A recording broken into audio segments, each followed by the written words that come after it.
Bom dia, um feliz sábado a todos. Obrigado, irmão, ao Gilmar, obrigado os irmãos da Igreja de Santa Clara, obrigado a Sonoplastia. Sejam bem-vindos os irmãos aqui de Santa Clara, sejam bem-vindos os irmãos lá de Venâncio. Hoje é um dia muito especial de confraternização, de louvor, de estudo da Palavra de Deus. E hoje no calendário da Igreja, duas datas especiais. Hoje se encerram os 10 dias de clamor, oração e jejum. E também inicia no calendário os estudos bíblicos do ano da Igreja. Então, lembrando essas duas datas importantes. E a questão da camiseta que o irmão falou, essa camiseta aqui, eu sou responsável pelo Ministério do Homem de Venâncio Aires. E essa camiseta aqui a gente ganhou no último encontro que tivemos acho que foi em outubro do ano passado, em Santa Cruz. E eu gosto de usar ela durante as pregações. Eu gosto sempre de, quando eu vou passar a mensagem, pregar, de usar uma roupa um pouco mais simples, mas que também, indique algo da igreja. Muito bem. Então, algo que me deixou bastante contente, bastante entusiasmado, quando eu cheguei aqui, eu vi pela lição da Escola Sabatina, pelo que a gente viu durante esses 10 dias nos cultos da igreja, o que a gente viu aqui no estudo da lição hoje de manhã, são os irmãos bastante interessados, bastante focados na busca pelo Espírito Santo, no crescimento espiritual. Isso é muito bom, isso é muito bom. E o tema de hoje, irmãos, para encerrar esses 10 dias, o Espírito Santo e a vida eterna. O que uma coisa tem a ver com a outra. Então, irmãos, antes de iniciarmos, vamos fazer uma oração. Pode fechar seus olhos, curvar sua fronte. Amado Deus, amado Pai, entramos mais uma vez na Tua presença para clamar justamente por Ele, Senhor, pelo Espírito Santo. Tranquilize o nosso coração, tranquilize a nossa mente, abra o nosso entendimento, aumente a nossa fé, nos dê poder, Senhor, pois precisamos do Espírito Santo. Perdoa os nossos pecados, nossos erros, nossas falhas. Nos prepare para receber a mensagem desta manhã. Abençoe pela Tua misericórdia, pela Tua graça, nossa Junta Panela, o JA da tarde, Senhor, e que todos voltem para suas casas cheios do Espírito Santo, cheios da certeza do Teu amor e do Teu poder na nossa vida. Em nome de Jesus, amém. Irmãos, já podem abrir as Bíblias em Mateus, capítulo 25.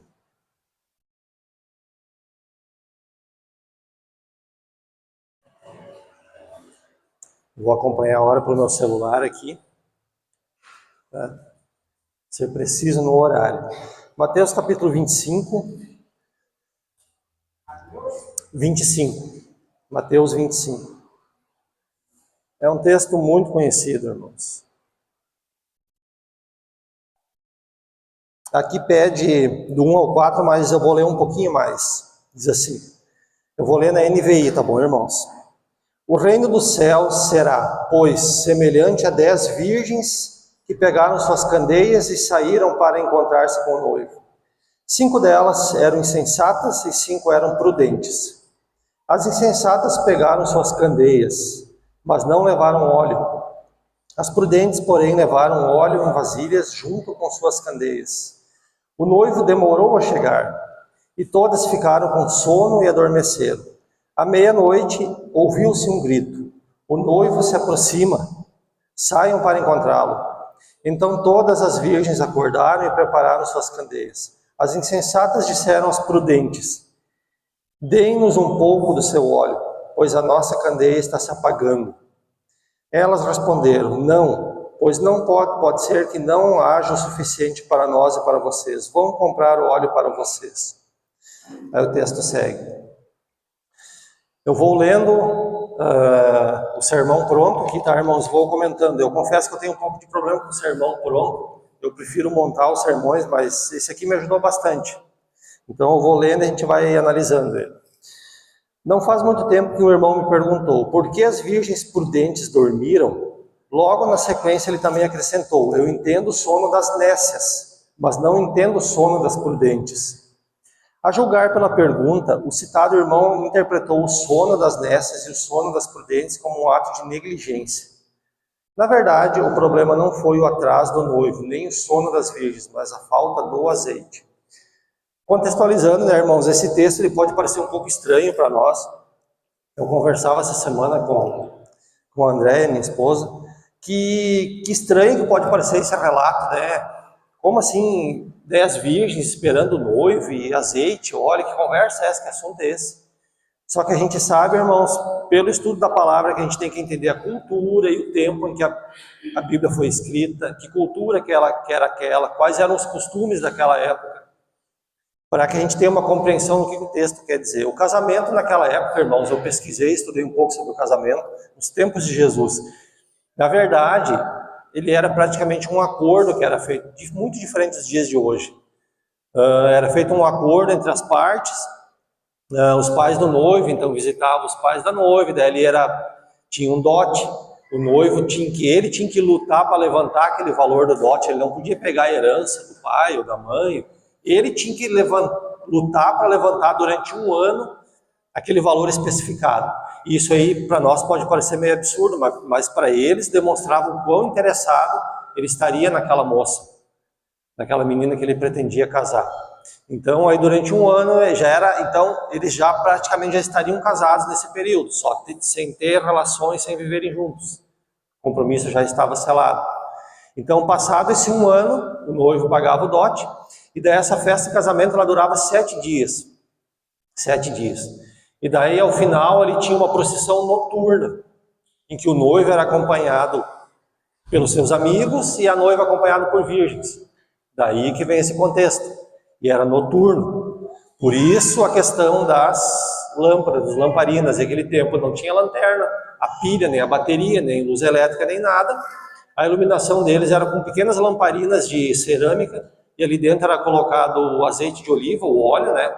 Isso aí queimava e produzia luz. Então Jesus pegou o que eles conheciam muito bem, um contexto, uma situação ao qual eles estavam extremamente familiarizados, a questão do casamento. Então ele pegou essa imagem, essa cena, e daí 5 ficariam de fora, irmãos. Isso aí era terrível, uma festa linda e maravilhosa, e casamento eu não vou poder entrar, para eles entenderem a seriedade disso. Então a gente vai analisar esses 3 aspectos aí. O primeiro, o atraso, o suposto atraso do noivo. Pedro declarou que a demora do noivo gerava incredulidade. Está em 2 Pedro 3, 8 a 9. A parábola faz referência a certo atraso do noivo. E tardando o esposo, tosquenejaram todas e adormeceram. Pedro justificou o atraso de modo convincente. Vamos ler esse texto aí, irmãos. 2 Pedro 3, 8 e 9. 2 Pedro 3, 8 e 9.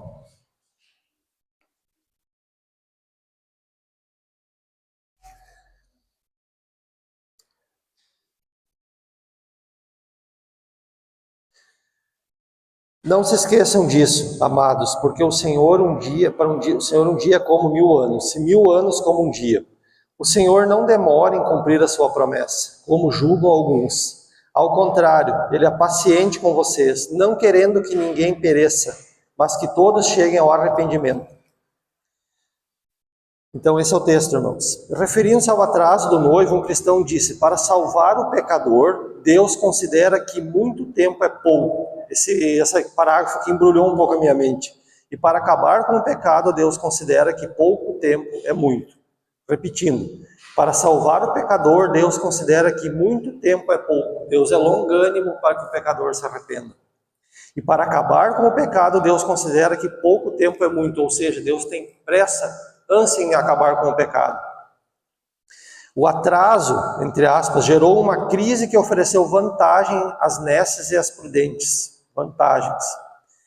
As nécias ofereceu a oportunidade de perceber a falta do azeite.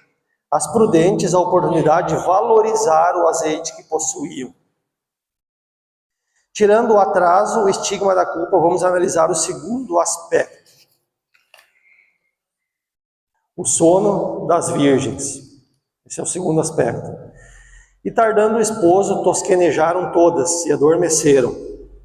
O sono nessa parábola pode significar a necessidade de descanso do ser humano, mesmo estando em alerta para algo importante. O sono não é pecado, ou seja, irmãos, mesmo a gente estudando a palavra de Deus, mesmo a gente congregando, mesmo a gente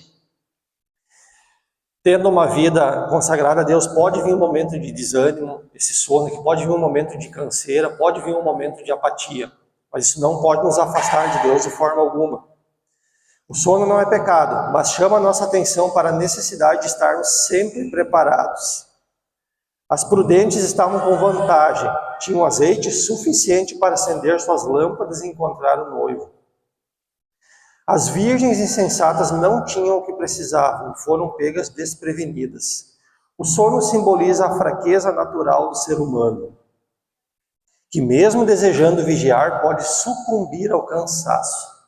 Isso pode acontecer, irmãos, mesmo a gente vigiando, mesmo a gente estudando, mesmo a gente tendo a batalha espiritual, a gente pode sucumbir ao cansaço, sucumbir ao desânimo. Foi o que aconteceu com essas 5 prudentes. Precisamos estar espiritualmente preparados, mantendo a fé viva e o azeite, símbolo do Espírito Santo, na medida sugerida por Paulo, em Efésios 5,18. Em resumo, para Ellen White, o sono das virgens mostra a realidade da vida cristã. Há momentos de fraqueza, infelizmente, irmãos, essa é a nossa realidade, há momentos de fraqueza. Mas o chamado é para manter a vigilância espiritual e a perseverança. Essa é a palavra-chave, perseverança. E o preparo constante para a volta de Cristo. Aqui, irmãos, esse não ter mais o óleo, no momento do clamor, ó, o noivo vem vindo, esse não ter mais o óleo, ele pode se referir ao momento do fechamento da porta da graça. Porque se essas, e a gente viu ali que, naquele momento da parábola, que elas foram avisadas, tanto as nécias quanto as prudentes acordaram daquele sono ali. As prudentes tinham óleo, tinham unção, tinham o Espírito Santo. Elas puderam acompanhar o noivo. Porém, as nécias, elas até, a gente vê a intenção delas, elas tiveram a intenção de ir comprar mais óleo, de ir buscar mais óleo. E por que não encontraram? Por que elas não encontraram mais o Espírito Santo na tentativa de buscar, de clamar? Porque a gente entende, porque já foi tarde demais, a porta da graça havia se fechado. Então a gente entende que isso se refere a esse momento. Outro ponto bastante interessante, irmãos, a gente tem que analisar isso aqui. Uma coisa bem chocante, né? Ali metade estava preparado, metade não estava preparado, é 50%, um número bem grande que não estava preparado. Aí a gente pensa, esse texto aqui, irmãos, hoje de manhã eu comentava com a minha esposa, como seria bom, tem alguma pessoa visitante aqui da igreja que não seja adventista, que não conhece a fé adventista, tem alguém aqui ou não? Sejam muito bem-vindos, Deus abençoe a vida de vocês. Como seria bom ter visitas, ter pessoas na igreja, pessoas para vir conhecer a palavra. Só que daí, analisando bem isso daqui, eu percebi que isso daqui é uma advertência para o povo que já conhece a palavra, o povo que já está caminhando com Deus. Por quê? Porque aquelas 10 virgens ali, elas estavam aguardando o noivo. Todas as 10, tanto as prudentes quanto as nécias. E essas nécias também tinham um pouquinho do Espírito. Elas também tinham um pouco do Espírito. Porém, elas não estavam cheias do Espírito Santo. E a que conclusão a gente consegue chegar, irmãos? Que as nécias podem representar aquela parcela do povo de Deus que estuda a palavra, conhece a palavra de Deus, conhece as histórias bíblicas, vem na igreja, tem o conhecimento das doutrinas, tem o conhecimento, só que não busca se encher do Espírito Santo. Não tem aquele momento de entrega a Deus, aquele momento pessoal. Vocês entendem o que eu quero dizer? Porque eu posso vir na igreja, participar com os irmãos, participar de tudo isso daqui e não ser cheio do Espírito Santo. Eu posso conhecer, eu posso falar da palavra de Deus, eu posso ensinar alguém, só que eu posso não ser cheio do Espírito Santo. E a gente vê o quão sério que é essa advertência. Todas as 10 que estavam ali estavam esperando o noivo. Representa a igreja que está esperando a volta de Jesus. E esse clamor, irmãos, ele o que ele pode representar? O início da perseguição, que daí a gente vai se atentar, iniciou a perseguição, decreto dominical, leis antibíblia, perseguição aos verdadeiros adoradores, e nesse momento que isso aí começar, daí já vai ser tarde para buscar mais óleo. Por isso, essa necessidade, por isso essa advertência. E se a gente analisar o contexto lá de Mateus, a gente sempre tem que ler um pouco antes, né, para ver de que assunto que Jesus vem tratando. Ele vem tratando justamente disso, irmãos, do tempo do fim, justamente dos últimos dias, quando seria a volta dele. Porque ele vem falando ali deste período. Se a gente lê antes do capítulo 25, ali, o 24, é exatamente desse assunto que ele está falando. E daí a gente entra no terceiro ponto aqui, que é a falta, justamente a falta do azeite. A parábola diz que, mas à meia-noite ouviu-se um clamor, aí vem o esposo, saí-lhe ao encontro. Mateus 25, 6. As 10 virgens acordaram nessa hora. Lembra? As 10 virgens acordaram nessa hora. É a partir desse momento que fica evidente a grande negligência. As nécias, ao tomarem as suas lâmpadas, perceberam que não levaram azeite extra nas vasilhas. 50% das virgens estavam esperando a volta de Jesus sem estarem cheias do Espírito Santo. Não basta ter um pouco do Espírito Santo, ter 20%, 30%, 40%, nós temos que ser cheios do Espírito Santo, irmãos. Alguém pode alegar, as nécias tinham um pouco do Espírito Santo, visto terem dito, dai-nos do vosso azeite, porque as nossas lâmpadas se apagaram. Mas ter um pouco do Espírito Santo não é o suficiente. Na hora mais escura da noite, a ocasião exigia uma vida cheia do Espírito Santo. As virgens nécias tinham o Espírito Santo sob medida. Elas não estavam cheias. Lembra, irmãos, do contexto do casamento?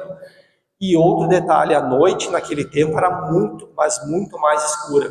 Hoje em dia o nosso céu noturno, a noite, assim, para que a gente tenha uma noite plena de escuridão, tem que ser uma noite sem lua, uma noite nublada, e a gente tem que se afastar das cidades, dos grandes centros, senão a gente não tem uma noite plena, absoluta, como era naquela época. Faltou o óleo. De que maneira elas iriam acompanhar aquele cortejo nupcial, acompanhar o noivo e a noiva? Elas ficaram na total penumbra, na total escuridão. O que isso aí nos mostra, irmãos? Se nós não estivermos plenamente cheios do Espírito Santo, quando vier a perseguição, a gente vai sucumbir, a gente vai se entregar ao mundo. Essa é a urgência, esse é o ensino dessa parábola. Temos que estar plenamente cheios, porque senão as trevas em que o mundo vai se encontrar nesse período final, elas vão engolir quem não estiver cheio dessa luz, cheio dessa unção do Espírito Santo.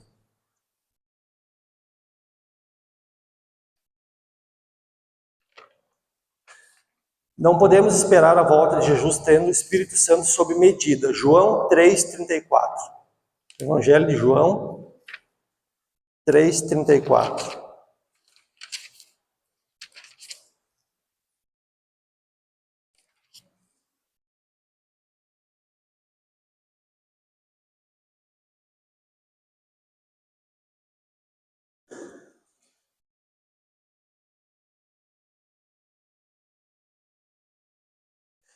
Porque aquele que Deus enviou fala as palavras de Deus, porque ele dá o Espírito sem limitações, ou seja, sem limitações, é uma entrega do Espírito Santo total e absoluta, irmãos.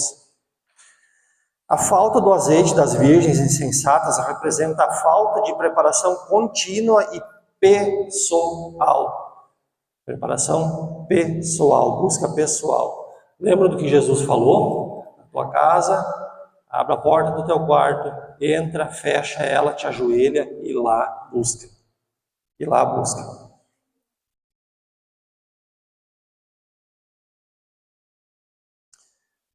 Como vimos, o problema não é o sono nem o atraso. Espera a volta de Jesus sem ter o Espírito Santo. Essa palavra nos ensina como esperar a volta de Jesus. Ninguém pode estar preparado para a volta de Jesus sem estar cheio do Espírito Santo. Essa é uma condição indispensável. O encontro com o noivo representa o início da vida eterna. Falando sobre esse tema, o apóstolo João disse o seguinte: Porque Deus amou o mundo de tal maneira que deu o seu Filho unigênito para que todo aquele que nele crê não pereça, mas tenha vida eterna. Está em João 3,16. Ele também disse: quem tem o Filho tem a vida. Quem não tem o Filho de Deus não tem a vida. Estas coisas vos escrevi, para que saibais que tendes a vida eterna e para que creiais no nome do Filho de Deus. 1 João 5, 12, 13. Já o apóstolo Paulo declarou: e se o Espírito daquele que dos mortos ressuscitou a Jesus habita em vós, aquele que dos mortos ressuscitou a Cristo também vivificará o vosso corpo mortal pelo seu Espírito que em vós habita. Romanos 8, 11. Pelo seu Espírito que em vós habita. Irmãos, eu quero contar algumas experiências pessoais. Aqui eu vou deixar o tema de lado aqui.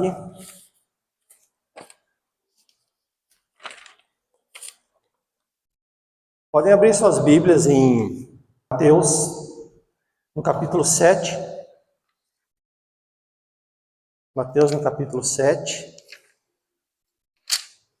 Capítulo 7.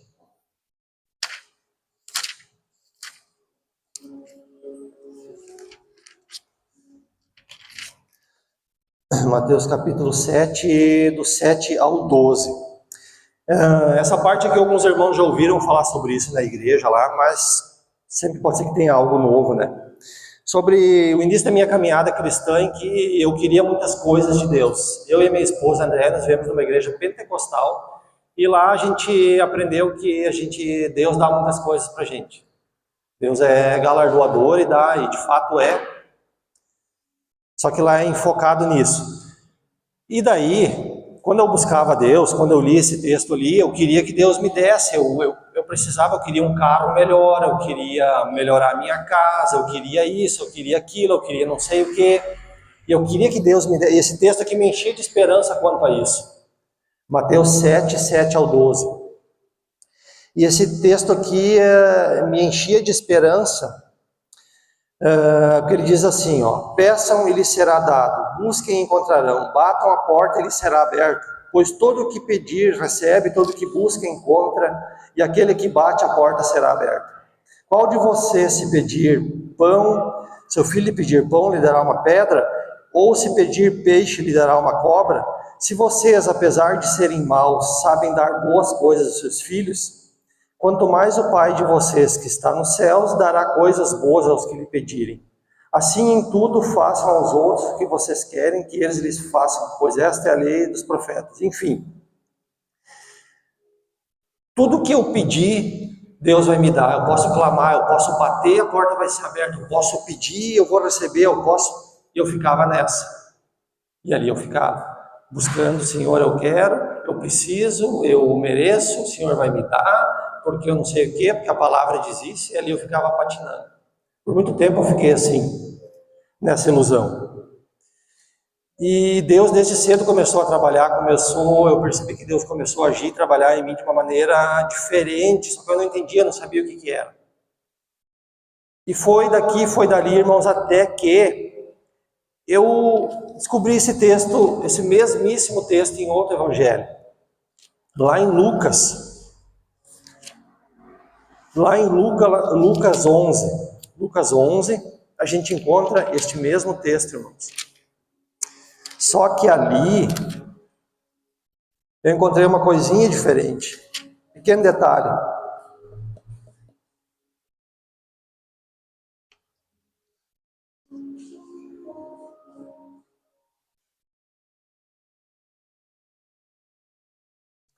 Lucas 11, 9 a 13, eu vou ler aqui. Por isso lhes digo, peçam e lhes será dado, busquem e encontrarão, batam e a porta lhes será aberta. Pois todo o que pede, recebe, e o que busca, encontra, e aquele que bate, a porta será aberta.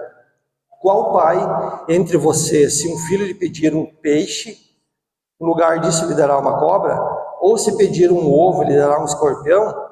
Se vocês, apesar de serem maus, sabem dar boas coisas aos seus filhos, quanto mais o Pai que está nos céus dará o Espírito Santo a quem o pedir. Eu confesso, irmãos, que quando eu li isso aqui naquele tempo, naquela época, eu fiquei meio chocado, frustrado, porque eu não sabia quem que é o Espírito Santo. Eu sei que eu questionei, no meu íntimo eu questionei a Deus, mas Senhor, o que eu quero com o Espírito Santo? O que eu faço com o Espírito Santo? Eu preciso de coisas palpáveis, eu preciso de as coisas que eu quero, Senhor. Espírito Santo, então eu lutei, batalhei muito tempo com aquilo, até entender, até compreender, até que Deus me mostrasse que era disso, somente disso que eu precisava, dessa presença do Espírito Santo. Por isso que eu quis trazer isso nessa manhã, irmãos, porque o tema desses 10 dias é justamente o Espírito Santo. O tema dessa manhã é o Espírito Santo e a vida eterna, a necessidade de estarmos cheios do Espírito Santo para podermos enfrentar aqueles dias maus e para que eu esteja de fato conectado a Jesus, conectado à fonte da vida. Pois se eu estiver na busca por coisas do mundo, fatalmente eu vou sucumbir quando vier a perseguição. Vai vir alguém lá e vai dizer, olha, a partir de agora essas tuas coisas aí podem continuar sendo tuas, mas porém, todavia, e se eu não estiver firme, totalmente cheio desse Espírito, eu vou relutar. Pois é, olha, não parece que está tão ruim assim, olha como o mundo está bom, está legal, né? Eu acho que, não, tudo certo. Tá bom. Ou quando alguém vier fazer quando a perseguição apertar nos locais onde vai ter isso aí, vierem com uma ameaça física de prisão ou qualquer coisa, e eu não estiver transbordando o Espírito Santo, eu vou temer isso daí, porque eu não vou estar unido a Jesus, eu não vou estar próximo dele o suficiente. Então o texto deixa bem claro, irmãos, Deus dará o Espírito Santo. E o que Jesus disse? Busque em primeiro lugar o reino dos céus, as outras coisas Deus vai acrescentar, irmãos. Deus vai acrescentar porque a nossa visão ela é muito pequena, a nossa visão ela é muito limitada, a gente não tem noção. A palavra de Deus fala, o apóstolo Paulo fala, ele disse, conheço alguém, ele vivia em humildade tão grande perante Deus que ele nem disse, irmãos, eu tive essa visão. Ele disse, eu conheço alguém que foi elevado ao terceiro céu e viu coisas que o olho humano não pode descrever. Irmãos, o que ele está dizendo? Que ele viu coisas lá que o ouvido humano jamais ouviu, que nós, na nossa natureza pecaminosa, não temos condição, capacidade de descrever, de ver o que ele viu, o que ele enxergou lá, irmãos. Então as coisas de Deus, elas são tão grandiosas, tão magníficas, e a gente fica relutando por causa de migalhas, irmãos, de migalhas. Sabem que eu tive um período assim bem difícil agora, os últimos meses da minha vida, assim, que eu senti que eu me afastei de Deus. Eu senti que eu me afastei de Deus, que eu esfriei na fé, e a gente passou a ter muitas lutas, muitas dificuldades, e eu senti assim que eu estava apagando o Espírito. De fato eu senti isso. E irmãos, aí eu era convidado a pregar, eu pensava, eu orava, Senhor, eu pedia perdão para Deus e buscava a Deus, e parecia assim que tinha uma barreira. Eu orava a Deus, conversava com Deus e nada. Senhor, como é que eu vou pregar? Como é que eu vou passar a palavra para os irmãos? Como é que eu vou subir no púlpito? E o dia de hoje, ele foi muito forte, muito impactante para mim, porque é uma responsabilidade maior ainda. De uma certa forma, lá na nossa igreja é mais confortável subir lá e passar a mensagem, mas ir para um outro local, aqui é lindo, irmãos, é agradabilíssimo, é maravilhoso aqui, só que a gente fica um pouco tenso, e eu naquela me sentindo distante de Deus, eu pensei, eu preciso de uma tarde para me consagrar a Deus. Eu organizei a minha semana para que eu conseguisse a sexta-feira de tarde. Ontem de tarde eu não tinha preparado nada, eu lido por cima isso aqui até ontem, e ontem de tarde eu pensei, eu preciso me conectar com Deus. Deixei a casa toda aberta e coloquei esse fundo musical aqui e me ajoelhei no chão da sala. Irmãos, ali eu comecei a conversar abertamente com Deus. Esqueçam essas orações que a gente faz aqui. Elas são orações formais, né? A oração congregacional ela é uma oração mais formal. Eu comecei a conversar com Deus, irmãos. Assim, olha, eu fazer força para não chorar, não quero chorar. Mas eu perdi a noção do tempo, eu perdi a noção de tudo. esse fundo rodando, irmãos, e assim eu fui falando para Deus as coisas, falando. E aí uma coisa que me doía assim bastante é que nesse período difícil eu orava, eu conversava com Deus, mas eu não conseguia chorar, eu não chorava. E a Bíblia diz que a gente deve chorar perante Deus. E assim, eu chorei copiosamente, irmãos, de soluçar. Me vinha preocupações assim, eu tô com a casa toda aberta, se chega alguém e pega essa cena. Isso sumiu da mente porque, irmãos, naquele momento ali eu senti a atmosfera do céu envolver. O clima estava parado, estagnado. Eu lembro que num momento assim, eu não lembro exatamente o que eu falei, o que eu clamei, assim, mas eu senti uma brisa bem suave. No momento que eu disse aquela coisa, aquela brisa veio e me envolveu. E eu tenho certeza, irmãos, que eu me ajoelhei ali, eu era um homem, quando eu levantei eu era outro. Eu continuo pecador, sim, eu continuo falho, cheio de defeitos, mas eu tenho certeza que algo mudou ali, porque eu resolvi abrir o coração verdadeiramente a Deus, buscar Ele verdadeiramente. E eu perdi completamente a noção do tempo ali, eu levantei, daí preparei essa mensagem, irmãos. E é isso que nós devemos fazer, essa busca pelo Espírito Santo, essa busca pessoal, essa comunhão pessoal, esse poder, nós necessitamos disso, irmãos, senão a gente vai vagar por aí na escuridão. E a gente quer muitas coisas, a gente busca muitas coisas, só que a gente não tem noção do poder de Deus, da grandiosidade de Deus, irmãos. Alguém aqui trazer alguns fatos interessantes da grandiosidade, do poder de Deus, e para ver como a gente fica buscando por migalhas, sendo que Deus promete a vida eterna, Deus promete tudo que Ele tem, irmãos. Alguém já ouviu falar aqui do evento ZTF SLN 2020? Alguém já ouviu falar disso aí? ZTF SLRN 2020. O que é isso daqui? Isso é um evento astronômico que aconteceu, já está acontecendo na constelação de Áquila. Isso fica somente a 12 mil anos-luz aqui da Terra, tá, irmãos? Guarda o número, 12 mil anos-luz. E qual é que é a distância de um ano-luz? Distância, um ano-luz. Por que um ano-luz? Porque a luz da fonte de origem demora um ano até chegar à lente do telescópio. Tá? Demora um ano para chegar à luz. Um ano-luz representa quase 9,5 trilhões de quilômetros. Vou repetir, um ano-luz significa 9,5 trilhões de quilômetros. E esse lugar fica a 12 mil anos-luz. O que está acontecendo lá, irmãos? Lá tem uma estrela com um planeta. O nosso Sol é a estrela e os planetas ao redor. E tem um planeta que está tão próximo desse Sol, orbitando ao redor, tão próximo que ele está sendo sugado, a massa dele está sendo sugada para dentro desse Sol. De tão próximo que ele está desse Sol, orbitando ao redor. Ele está praticamente se fundindo. O que isso nos ensina, irmãos? Que assim nós devemos estar próximos de Cristo.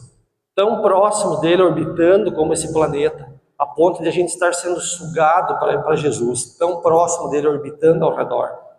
Outro dado interessante, irmãos. Existem supostos planetas de carbono. O que é o carbono? Ele é composto de diamante, irmãos. É um planeta inteirinho de diamante, um dos metais mais valiosos do mundo. Indo para o encerramento já, irmãos, para encerrar dentro do horário, eu só quero trazer esses pequenos detalhes. Esses telescópios que foram lançados, tanto o Hubble em 24 de abril de 1990, como o James Webb, agora em 25 de dezembro de 2021, captam essas maravilhas da criação de Deus. Tem um asteroide, irmãos, o nome dele é 16 Psyche, acho que esse é o nome. Ele é todo formado em ouro, platina e ferro. Ouro, platina e ferro, isso está vagando pelo espaço, irmãos. Foi estimado o valor desse asteroide em 10 quintilhões de dólares. Eu botei por extenso esse número ontem, é zero que não termina mais. 10 quintilhões de dólares, isso é muitas e muitas e muitas vezes o PIB mundial de toda a riqueza do mundo. E por que eu estou dizendo todas essas coisas, meus irmãos? Jesus falou, ó pequenino rebanho. Ao Pai lhe agrada dar-vos o reino. Deus tem a vida eterna, Deus tem o reino dos céus para dar para nós. Irmãos, se fosse da vontade de Deus que nós tivéssemos muito ouro, muita prata, muito diamante, está vagando pelo espaço por aí afora, as quantias têm planetas inteiros de ouro, de diamante, com muitas riquezas. Mas Deus sabe que essa não é a maior riqueza. Se não teria em abundância e deixaria de ser riqueza. Aqui nós consideramos isso aí de muito valor, porque tem pouco. Agora, se Deus permitisse que o ser humano tivesse acesso a um asteroide, a um planeta desse, para tirar esses metais de abundância, perderia o valor. Perderia o valor. O verdadeiro valor, a verdadeira riqueza é a busca pelo Espírito Santo. Essa é a verdadeira riqueza, irmãos. Ao Pai lhes agradou dar-vos o reino. Então, que nessa manhã a gente tome essa decisão, irmãos, de buscar verdadeiramente se encher do Espírito Santo, pois essa é a única maneira de estarmos preparados quando o noivo voltar, quando Jesus voltar. Podemos ficar de pé para cantar o nosso hino final?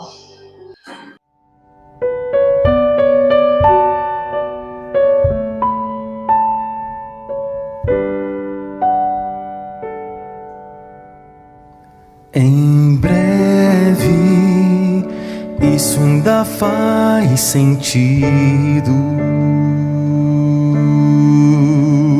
Espero, mas tempo é relativo. O mal me impõe dia e noite o seu fardo. A paz dura só uma fração de segundo. O que é o tempo para alguém que está cansado? Não sabe mais se um dia terá alívio. Em breve isso ficou escrito. Para muitos, poeira de um velho livro. Milênios depois, tudo parece um mito. Viver pela fé, alguém quer correr o risco. Mas o que é o tempo quando se é eterno? Um ano inteiro é como um dia apenas. O que é o futuro para aquele que é absoluto? E me alcançou na hora da minha angústia.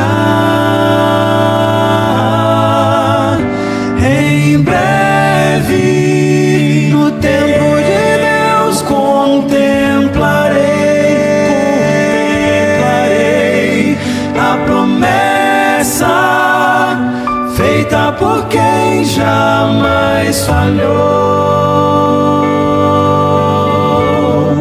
Sua demora em retornar é misericórdia para me salvar, me devolver o sorriso eterno.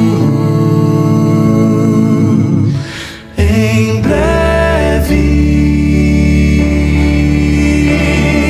se ele tardar, ainda assim vou esperar.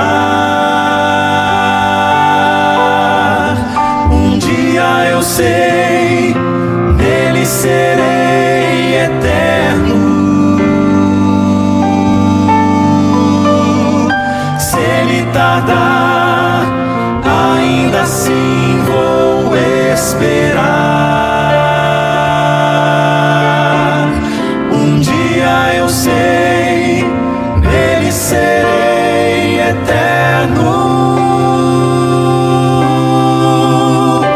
Em breve, no tempo de Deus, contemplarei a promessa feita por quem jamais falhou, jamais falhou. Sua demora em retornar é misericórdia pra me salvar, me devolver o sorriso eterno. Em breve, isso ainda faz sentido. Em breve, isso está escrito.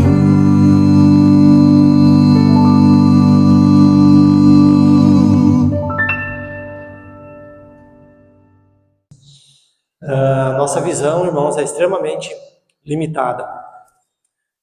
Tanto é que a gente, às vezes, conversando com as pessoas, querendo explicar, a gente fica argumentando, sim, Deus existe, Deus existe. Para começo de conversa, Deus não existe. Deus é. Ele é o grande eu sou. Dizer que Deus existe é a mesma coisa que dizer que esse ventilador existe, que essa caixa de som existe, que esse prédio existe. Isso é muito pequeno para definir a Deus. Ele é. E esse Deus Todo-Poderoso quer nos dar o Espírito Santo, irmãos. A nossa busca deve ser de tal maneira que a gente queira ver o que Paulo viu. Que a gente queira ver o sobrenatural. Daí a gente vai começar, irmãos, a saber de fato a que Deus que a gente serve. Oremos. Amado Deus, amado Pai, somos tão pequenos, tão fracos e tão falhos, Senhor. Mas o Senhor promete o Espírito Santo a cada um de nós. Por favor, Senhor, restitua e transforme cada coração, cada mente. Nós estamos aqui, Senhor, justamente porque te queremos, porque te buscamos, Senhor. Todos aqui somos afetados pelo pecado, pelas dificuldades dessa vida. E no decorrer do dia a dia, Senhor, a gente acaba enfraquecendo, a gente acaba adormecendo, Senhor. Por favor, Pai, nos dê uma porção dobrada do Espírito, nos dê o Espírito sem medida, Senhor. Nos fortaleça, pois o mundo está aí todo dia tentando nos tragar, Senhor. Amplie aumente a nossa fé, nos ajude, nos ensine a sermos misericordiosos, a perdoarmos e a sermos luz em meio a esse mundo de trevas, Senhor. Por mais belo que seja aí fora, Senhor, toda essa natureza, esses jardins, essas cidades belas e encantadoras, a gente sabe que está tudo em trevas, Senhor. Somente está na luz verdadeira aquele que se aproxima de Ti, que se une a Ti, Senhor. Pedimos pela Tua misericórdia que o Senhor abençoe o nosso almoço, nossa junta panela. Pai, que não falte alimento nas nossas mesas, nossos irmãos e familiares. Pedimos pelo JA da tarde. Que o Senhor esteja conosco, o Senhor proteja, abençoe o nosso retorno para as nossas casas. No nome amável e poderoso de Jesus. Amém.